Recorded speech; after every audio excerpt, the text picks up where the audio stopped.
দূরে কোথায়, দূরে দূরে। ধ্যাৎ, আসছে না কেন? এই হতচ্ছাড়া, দূরবীন দিয়ে আমাকে দূরে না দেখে হাতটা ধরে টেনে তোল। আরে দেখছিস কি হা করে? আমার হাতটা ধর রে ওভারম্যান। আরে জেবু, তুমি এখানে কেন? কিভাবে? দেখি, আসো। তার আগে তুই আমাকে বল, এরকম রেফারির মতো জামা পরে দূরবীন দিয়ে কি দেখছিস? আমি আদার ব্যাপারে সেজেছি আর জাহাজের খবর নিচ্ছি, দেখছি জাহাজ আসছে কিনা। ও, তার মানে আদার ব্যাপারই জাহাজের খবর নিচ্ছে। এক্স্যাক্টলি। শুনেছেন? হ্যাঁ, শুনেছেন আপনারা ওভারম্যানটা কি বললো? তা কারণটা কি শুনি। আদার গুঁড়ার ব্যবসা শুরু করেছি, জাহাজ এলেই আদা বোঝাই করে রপ্তানি করব। আচ্ছা, দুই একটা স্যাম্পল দেখাতে পারবি আমাকে? পছন্দ হলে আমি না হয় কিনে নিলাম, তোকে আর কষ্ট করে জাহাজে বোঝাই করতে হবে না। বাহ, দারুণ প্রস্তাব। 1 মিনিট, এই যে দেখো কি সুন্দর ঝরঝরে ঝাঁঝালো আদার গুঁড়া। সার্টিফিকেট দেখা। সার্টিফিকেট দেখে তুমি কি করবে? আর তাছাড়া কিসের সার্টিফিকেট? ম্যাট্রিক, ইন্টার, অনার্স না মাস্টার্স? আপনাদের কি মনে হয় এই ওভারম্যান উজবুক উল্লুটা মাস্টার্স পাস করেছে? ওর পক্ষে সম্ভব? হ্যাঁ, আরে ভকলম, আধার গুড়ার সার্টিফিকেট দেখা।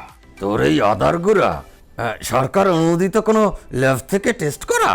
এই আসলে হয়েছে কি? হ্যাঁ, হয়েছে কি?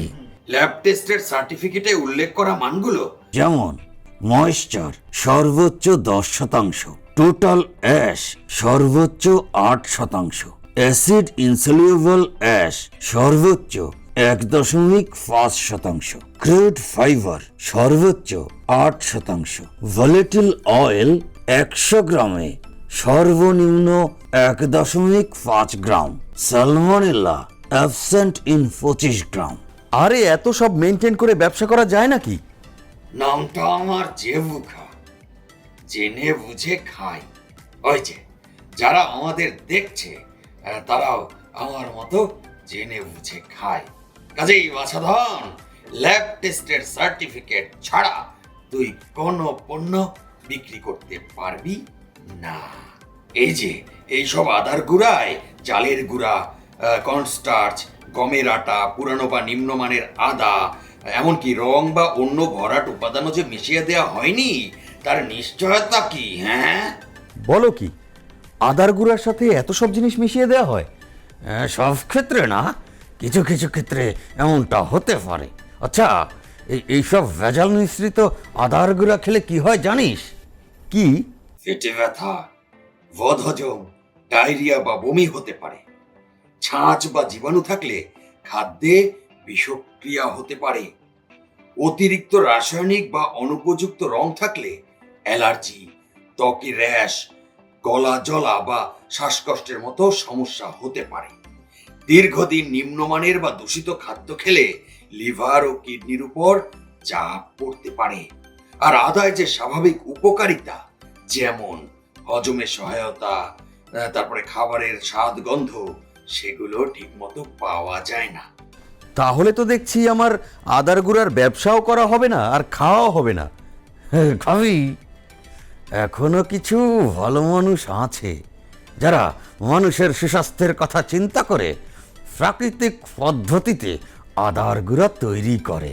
প্রাকৃতিক আদার গুঁড়া হজম শক্তি বাড়াতে, সর্দি, কাশি ও গলা ব্যথা কমাতে এবং প্রদাহ দূর করতে অত্যন্ত কার্যকরী। প্রাকৃতিক উপায়ে প্রক্রিয়াজাত হওয়ায় এটি আদার পুষ্টিগুণ ও অ্যান্টিঅক্সিডেন্ট অক্ষুণ্ণ রাখে। নিয়মিত সেবনে এই যে হজম শক্তি বাড়ে এবং গ্যাস্ট্রিকের সমস্যা ও বমি ভাব কমে।